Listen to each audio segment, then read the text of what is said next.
Trish and Darry were regular kids, young people with lives, hobbies, and problems. They had one significant responsibility they shared: college. They were probably attending the same school. Darry lived in a dorm, and Trish lived off campus. And despite having different challenges, they were two normal students. They were busy dating, enjoying their friends, and basically crafting their futures. But all of that was about to change. The question is, did it have to?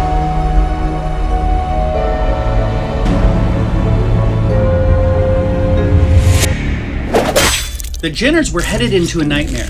If you've watched previous shows on this channel, then you know our position is clear. We believe the creeper was tracking them long before their old Impala came around that big curve in the movie's opening scene. And we believe Jazelle when she told us, "You've got something it likes, one of you, and it's not going to stop chasing you until it knows which one." Trish and Darry were in trouble when we met them. But we've always wondered, what if? What if they didn't go back to the church? What if they had just kept driving? What if Darry didn't go down the pipe? We don't believe any of those things would have made a difference. But just one thing might have changed everything. Come on, let's go for a ride in an old Impala. Now there's usually a reason when you like the long way home. Gee, like, maybe I like the country?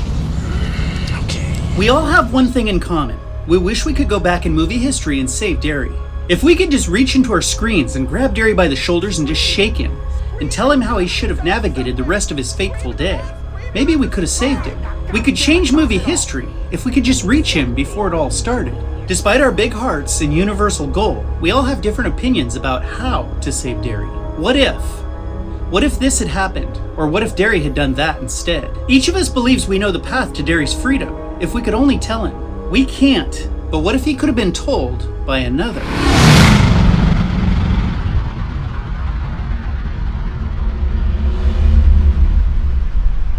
After suffering a substantial amount of trauma at an ancient church, Trish and Darry found themselves at Opper's Diner. On a side note, Opper's Diner was named after Barry Opper, one of the producers from Jeepers who funded the movie.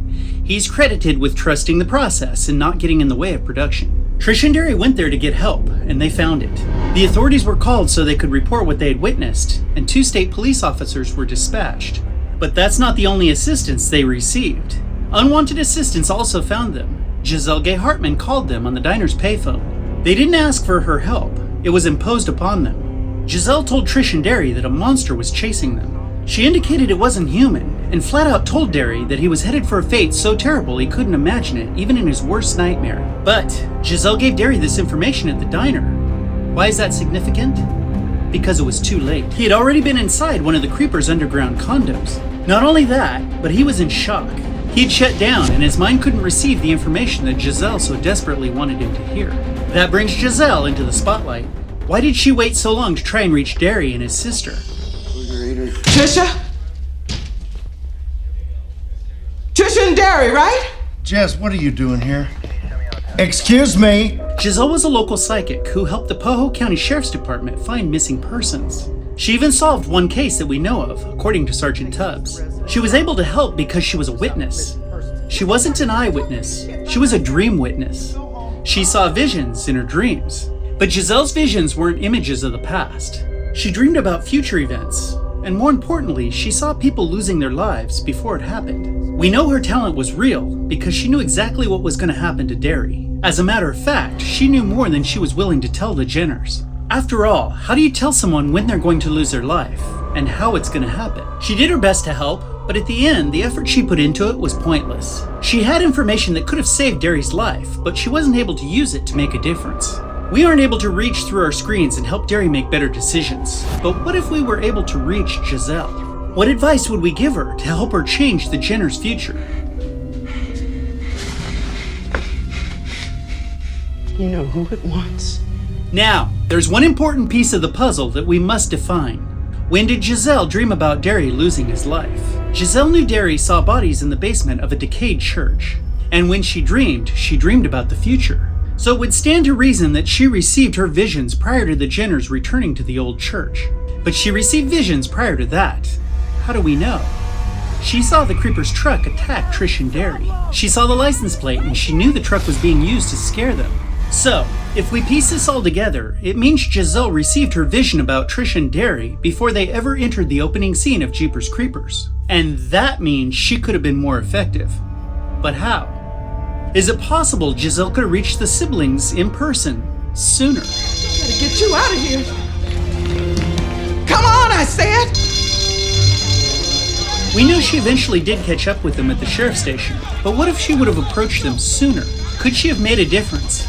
Maybe, but there are two possible reasons why she didn't make contact earlier. She might not have known where to find them.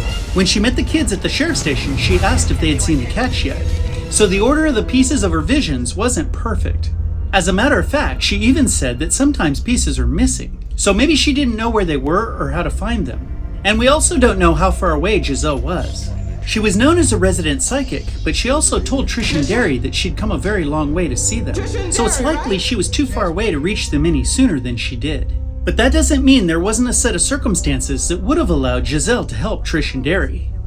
Do you know what it is? Thanks to a comment from @thebillybob895, we now know of at least one way that Jazelle could have prevented the creeper from taking Darry's eyes. But it's complicated. Check this out. Just get us out of here. Grab my cell phone. Trish and Darry didn't have a working phone. We've covered this more than once on this channel. Darry's battery was low, and he didn't have a working power cable for it. And Trish had a cigarette lighter that didn't work. So essentially, they didn't have a phone, and they weren't going to have the benefit of one. This element of the story satisfied two objectives in Jeepers Creepers. Trish and Darry couldn't call for help for themselves, and they had to travel to a payphone if they wanted to report what they had witnessed at the church. Now, when we covered this before, we made the claim that it wouldn't have made much of a difference if they had a working phone or not. What difference would it have made, really? Trish and Darry ended up at the sheriff's station with a lot of law enforcement officers on staff, and the creeper still punched right through them and took Darry. So what good would it have done to call the same officers out to an old church for a country showdown? The creeper still would have taken Darry, and many officers might have lost their lives in the transaction. And if they would have been able to report the incident and continue home, the creeper would have been waiting for them not far from where it ran them off the road. So a working phone wouldn't have saved the Jenners, right? The point of having a portable phone, idiot, is that it works when you need it. I have a power cable for it. Yeah, and I have a cigarette lighter that doesn't work. Well, at this point in the saga, we'll claim that it was too late for a working cell phone to save Trish and Darry. But what if it was working and used earlier? The reason Jazelle's information wasn't helpful is because it was delivered too late to make a difference. She even disclosed that she didn't know if telling them would do any good. But what if Darry had found a way to charge his phone the night before they left?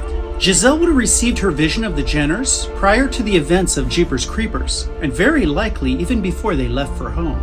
She could have used Darry's cell phone to deliver her information to the Jenners long before they ran into the creeper. That information would have reached Trish and Darry while they were able to think clearer. And Jazelle might even have been able to convince them to take the short way home.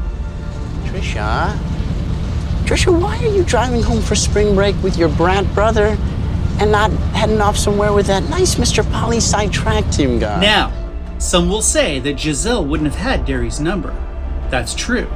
Jazelle wouldn't have dreamed Darry's number because that was not part of the reality that was going to happen. But if Darry did have a working cell phone, Jazelle calling Darry might have been part of her dream. Having a working cell phone might have changed Darry's future, thus it might have changed what Jazelle dreamed. After all, she did know exactly when and where to contact them at the first opportunity they came across a phone, within just a few minutes of being near a phone, by the way. And she didn't call the diner on a landline. Somehow, she knew the unique number assigned to that payphone inside the establishment. So we believe if Darry would have charged his phone the night before, it would have changed future events and provided a way for Jazelle to reach them before it was too late. Because the point of having a mobile phone, idiot, is that it works when you need it. But as always, we want to hear from you. What do you think?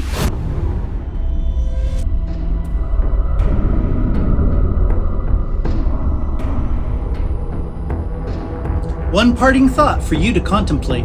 If we could have magically saved Darry, in the process, we would have sentenced another random stranger to lose their eyes.